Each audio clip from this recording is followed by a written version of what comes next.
Nos reunimos de nuevo una semana más con Fernando Navarro García. Hola, Fernando. Hola Raquel, buenas tardes a ti y al resto de oyentes en Radio Sefaraz. Bueno, tanto los oyentes como yo estamos deseando aprender más de este periodo tan terrible de la historia. A veces lo hacemos hablando de personajes de luz y en este caso es al contrario, porque nos referimos a un personaje de las tinieblas, de la oscuridad. ¿De quién hablamos hoy, Fernando? Pues hoy vamos a hablar, Raquel, de Dietrich Eckart, al que se considera el padre espiritual del nazismo. Y ahora veremos por qué. Uh-huh. Él es un íntimo amigo de Hitler, del Hitler de la primera época. Hay que pensar que Eckart muere en 1923. O sea, muere cuando ni siquiera el partido nazi tiene la fuerza que llega a tener y desde luego muere 10 años antes de que los nazis tomen el poder. Entonces, más de una persona cuando surge este nombre me pregunta, bueno, ¿y entonces qué tiene que ver con el nazismo? Pues tiene que ver mucho, porque son los cimientos ideológicos. Uh-huh. Sí, su formación, bueno, él nace en 1868, por tanto ya es una persona madura cuando Hitler empieza a dar sus primeros pasos en la vida política. De formación es periodista. Él, en las biografías que se pueden consultar de Eckart, figura como periodista, como poeta o como dramaturgo. En realidad, dramaturgo fracasado, y en este aspecto es un personaje también muy, muy parecido a Hitler. Son personas, igual Eckart que el propio Hitler, que tenían una pulsión artística, una pasión artística enorme. Su vocación realmente era ser artistas. En el caso de Eckart, sobre todo como poeta y como dramaturgo. Él es el traductor al alemán, para poner una de sus obras más notables, de la obra de Ibsen, Peer Gynt, que luego se adapta también a sinfonía, ¿no? Pero realmente no llega a destacar en el campo en donde él realmente se movía a gusto, que era el arte, la poesía y la dramaturgia. En 1913 se asocia a la Sociedad de Thule, de la que ya hemos hablado en nuestro programa, Raquel, sí, en alguna ocasión, y que sí es muy conocida por cualquiera que tenga un poquito de conocimiento de los orígenes del Tercer Reich. Generalmente la Sociedad de Thule se la suele asociar muchísimas veces con eso que se da en llamar el nazismo esotérico, sí, el ocultismo nazi. Bueno, tiene efectivamente un componente sustancial en los primeros tiempos de organización secreta, con unas gotitas de ocultismo y esoterismo, que era la gran moda a principios del siglo XX, pero sobre todo la Sociedad de Thule es una sociedad de carácter ultranacionalista alemán, y punto. Con influencias de lo que se conoce como ariosofía, el estudio del origen de los llamados pueblos arios, etc. Bueno, en 1913, Dietrich Eckart entra a ser miembro de la sociedad y al terminar la guerra y sobre todo tras la fallida Revolución de Octubre de 1918, él ya da un paso de ser un mero elucubrador, un mero periodista, un mero especulador teórico, si quieres, dentro de la Sociedad de Thule, y ya se inicia de nuevo y de forma contundente en política.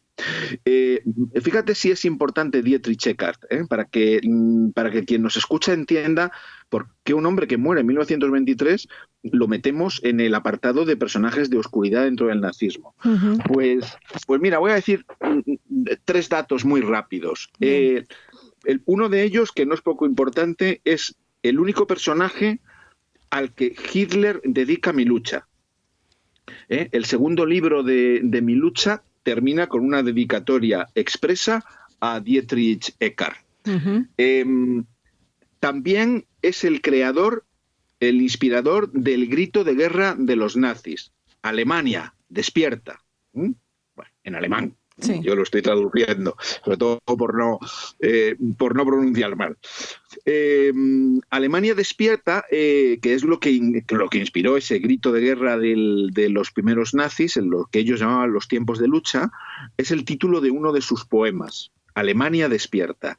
Pero además también Eckhart es el autor de la canción, del lema musical de las SA, que se llama Canción de Asalto. Solamente ya tenemos aquí 3 temas, 3 datos muy puntuales, muy concretos, pero que realmente, si te das cuenta, es el marketing inicial del partido nazi. Exactamente, qué mal gusto para encauzar su vena artística, ¿no? Efectivamente. Y además también, si te fijas bien, qué vulgaridad y qué tópico, ¿no? Porque sí. Alemania despierta. Bueno, pues es verdad que las reglas de la propaganda de hoy y de siempre pasan necesariamente por eslóganes, por frases muy cortitas, muy tópicas y comprensibles por la inmensa mayoría. Bueno, pues en ese aspecto Alemania despierta tuvo la fuerza que tuvo, que fue enorme, ¿no? Ya metido de lleno en política, en 1919 empieza a publicar un semanario que no deja de ser un pasquín, un panfleto político, que se llama En buen alemán, casi un poco jugando con la polisemia, ¿no? de la frase. En buen alemán es que vamos a hablar con corrección, pero vamos a ser también buenos alemanes, ¿no? Uh-huh. Es un poco el juego de palabras.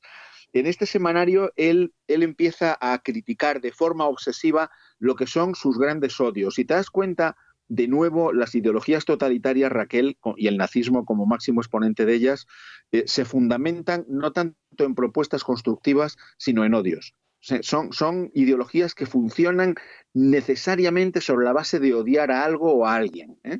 Entonces, en buen alemán, su pasquín semanal, él critica, por supuesto, la injusticia del Tratado de Versalles, la llamada puñalada por la espalda, al imperio alemán, a los judíos, como no, al bolchevismo y a la socialdemocracia, siendo cosas muy distintas, ¿eh? El bolchevismo no dejaba de ser también una de las ideologías totalitarias que cubrían la Europa de la época, pero la socialdemocracia entraba dentro de lo que era el juego de poder democrático, ¿no?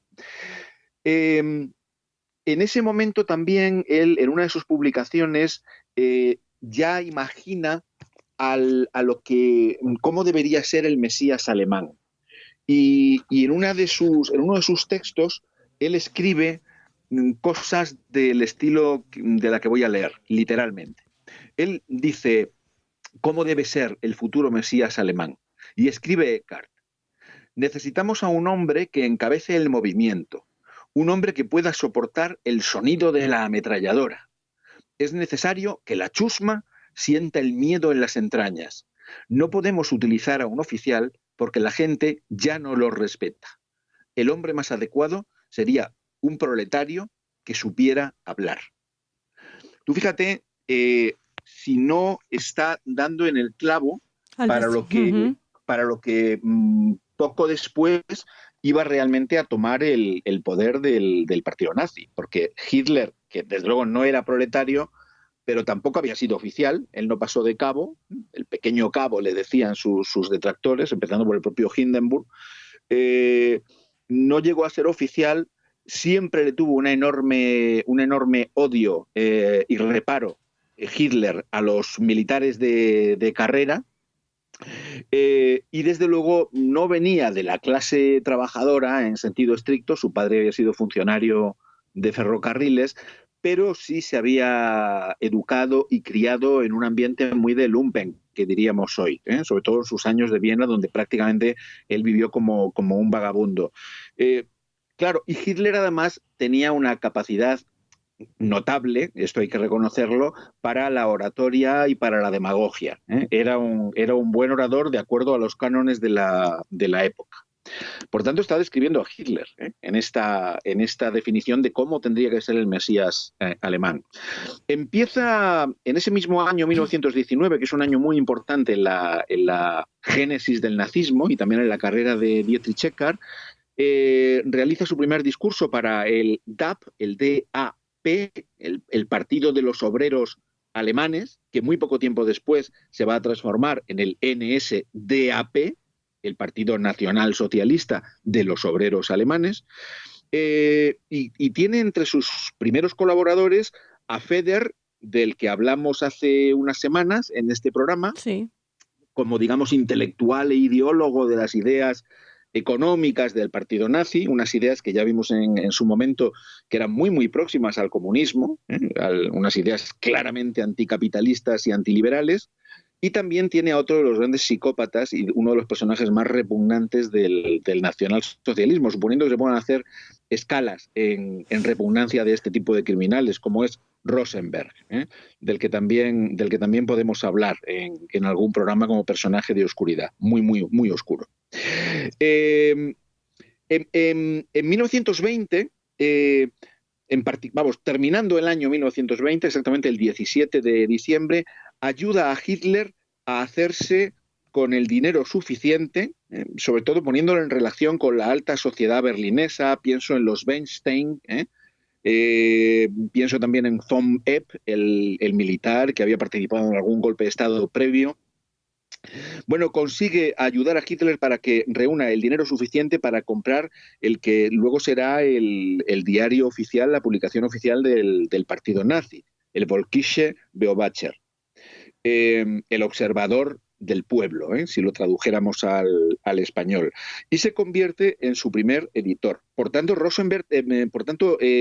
Dietrich Eckart es también otro elemento más para incorporarlo en esta categoría de personaje de oscuridad del nazismo.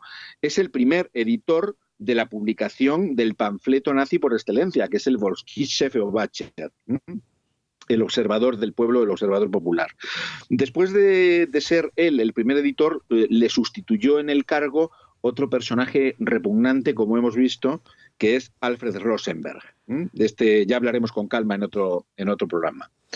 También comentas, Fernando, en la entrada de tu diccionario, que además el personaje de hoy es un poco, además del padre espiritual del nazismo, el padre en las formas de Hitler, ¿no? Le introduce en la alta sociedad, pule sus maneras, su alemán.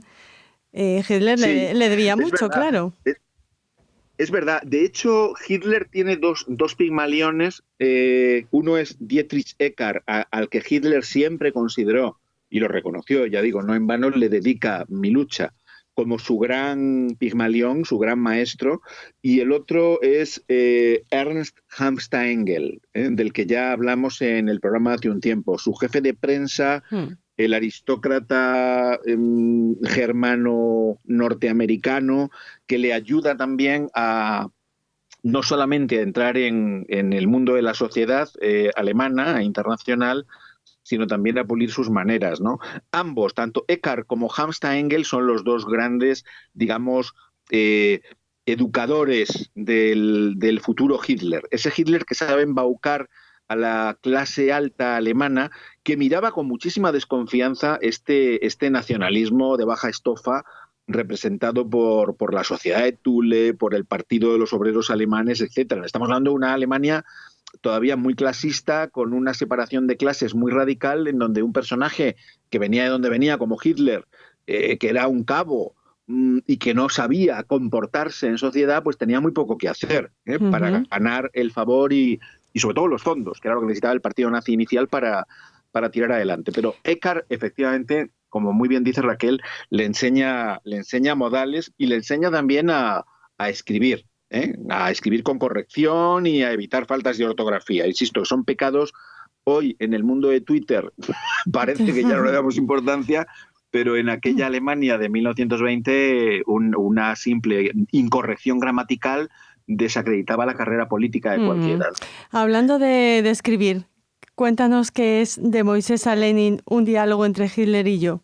Bueno, esto está bien que lo dejemos para el final, porque yo creo que es la traca sí, final. ¿no? Vale. De hecho, póstumo, es el desvarío absoluto. Bueno, yo me tomé la molestia de leérmela, porque estas cosas, estas basuras hay que leerlas para saber realmente de qué van. Y bueno, es un panfleto, realmente es un libro muy, muy breve. El título que se le quiso dar es un título muy, muy sensacionalista, se llama Un diálogo entre Hitler y yo, y aparece firmado por Dietrich Eckart. La realidad es que, uno, el libro se publicó estando Eckhart muerto, es una publicación póstuma, porque el libro es de 1923, que es el año en el que muere Eckhart de un infarto. Pero además, aunque el libro está escrito a la manera socrática como un diálogo, su título así lo anticipa, entre Hitler y Eckhart, en donde un Hitler joven, lozano y brillante le pregunta a su maestro espiritual, Dietrich Eckhart, le va haciendo preguntas y Eckhart va respondiendo. De tal manera que este pequeño panfleto viene a demostrar, lo digo con todas las comillas del mundo, que lo que ellos llaman la judería internacional, fíjate el subtítulo del libro, el bolchevismo desde Moisés a Lenin, ahí es nada. Wow. Uh-huh. Entonces, él viene a demostrar, a base de esas preguntas y respuestas, que realmente hay un plan del judaísmo internacional desde los tiempos bíblicos, con una visión cristiana, él es de padre evangelista, hasta la actualidad, hasta Lenin, 1923. Lenin está todavía dando coletazos para dominar y controlar el mundo con una especie de comunitarismo, lo que él llama el bolchevismo, que va a acabar con lo mejor de la sociedad. Bueno, el libro es una verdadera basura, pero sigue siendo manejado y utilizado por movimientos neonazis actuales como un argumento de autoridad. No hay, yo te diría que no hay mejor recomendación que leer este opúsculo para darte cuenta de la pobreza argumental de estas páginas grapadas, ¿no? Uh-huh. Él participa, finalmente ya le queda muy poquito de vida a Eckhart, porque cuando el golpe de Estado en 1923, el llamado putsch de la cervecería, él ya está muy enfermo. No olvidemos que Eckhart, como buen poeta y dramaturgo bohemio, es un alcohólico empedernido y además morfinómano, y está muy tocado el ala en 1923, cuando el momento del golpe. Pero él participa, junto con Ludendorff, el propio Hitler, bueno, Hamsta Engel también está por allí, el Goering, bueno, algunos de los principales luchadores de los primeros tiempos. Y está un tiempecito muy corto, encerrado en la prisión, como artífice, como miembro de los golpistas. Pero lo liberan, ya está muy enfermo, y lo liberan a finales de año, de 1923. Poco después de su liberación, el 23 de diciembre de 1923, muere de un infarto. Se le atribuye a él, y aparece en infinidad de obras, no recuerdo en este momento la fuente original, si es que no es apócrifa, porque yo creo que no he conseguido localizarla nunca. Una frase suya, muy conocida, porque aparece en casi todos los libros de ocultismo nazi, en donde Eckhart habría afirmado lo siguiente: seguid a Hitler, él bailará, pero yo he compuesto la música. Le hemos dado los medios de comunicarse con ellos, en mayúscula la inicial. No me lloréis, yo habré influido en la historia más que ningún otro alemán. Bueno, esto es una frase que la he querido leer, aparece al final de la entrada que dedico a Eckhart en mi diccionario biográfico de nazismo, pero tengo que avisar, o tengo que anticipar también, que es una entrada que muy probablemente sea apócrifa, porque aparece citada reiteradamente en muchísimas obras, pero yo no he conseguido, ya digo, encontrar la fuente, sí, la fuente original. Pero el espíritu es absolutamente verídico, ¿cierto? ¿No? Seguramente. El espíritu es indudable. Sí. El espíritu es indudable. De hecho, fíjate que en la dedicatoria a Eckhart, en Mi lucha de Hitler, sí que es accesible. Y mira la dedicatoria, que también la tengo aquí delante, lo que dice. Leo literal. El final del segundo volumen, en letra negrita, además, en el libro, en Mein Kampf, dice: quiero citar también al hombre que, como uno de los mejores, consagró su vida en la poesía, en la idea y, por último, en la acción, al resurgimiento del pueblo suyo y nuestro. : Dietrich Eckhart. Así termina, ni más ni menos, el Mein Kampf, el segundo libro de Hitler, con esa dedicatoria tan absolutamente encomiosa, ¿no? Encomiástica para el propio Eckart. O sea, que claramente influyó. Y ya hemos visto a lo largo de este rápido repaso, Raquel, que es un personaje que, bueno, primero Hitler tenía auténtica pasión por él, y eso se ve perfectamente cuando se leen sus conversaciones privadas de sobremesa, ¿no? Tú buscas en las alusiones que hace a Eckart en estas conversaciones, y sistemáticamente son alusiones muy, muy elogiosas siempre. Lo califica de gran poeta, de gran artista, de gran mente intelectual, de un hombre de acción, de un hombre libre, bueno, ya sabes. Yeah. Y luego lo hemos visto, ¿no? La influencia que desarrolla el propio Hitler, presentándole a gente adinerada, a gente con poder económico, industrial, de influencia, cómo le ayuda a comprar el periódico del partido nazi, el Volkische Beobachter, cómo se rodea de los principales nazis, Feder, Rosenberg.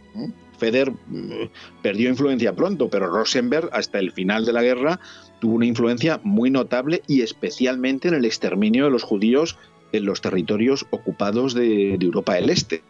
Ya hablaremos de Rosenberg con calma.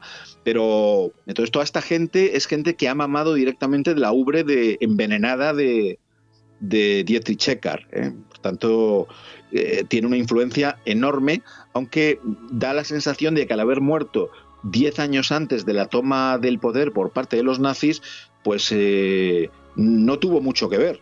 Pues sí que tuvo. Y espero haberlo dejado claro en el programa de hoy. Absolutamente, lo has analizado de principio a fin. Muchísimas gracias, Fernando. Te convocamos para el próximo programa. Exacto, con un personaje de luz. Hablaremos entonces de un opositor al nazismo.